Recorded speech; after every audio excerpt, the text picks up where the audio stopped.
Pagkatapos po ng 9 na buwang pagdadalang tao ng isang ina, ang unang sulyap sa mukha ng kanyang bagong silang na sanggol ang pinakapinananabika ng nanay. Ngunit ang inang si Aleli Mantequilla na puno ng pangamba nang masilayan ang kaawa-awang kondisyon ng kanyang bagong silang na anak. Fighter siya. Tawag nga sa kanya ng mga doctors, even nurses dun sa ospital, survivor ang baby. Sa madamdaming YouTube video na ito, ikunento ni Aleli ang pakikibaka ng kanyang mag-anak.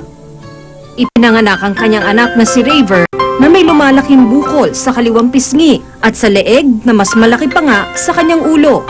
Nakala noon ng mga doktor na hindi rin magtatagal ang buhay ng sanggol.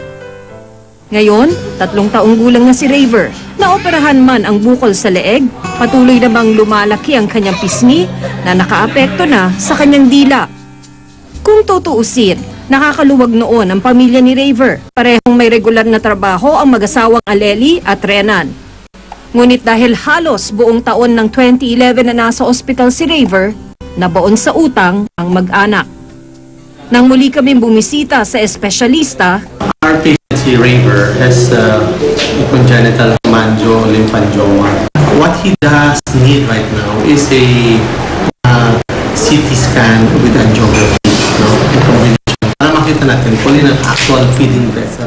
Baka sa mukha ni Aleli ang pagkabalisa. May kamahalan din kasi ang CT scan with angiogram. Ayoko nung habang nag-aaral siya, puputsain siya ng ibang tao, ng ibang bata. Yun ako nang hihilap. Mga kapuso, sana'y matugunan natin ang pagsusumamo ng pamilya ni Raver.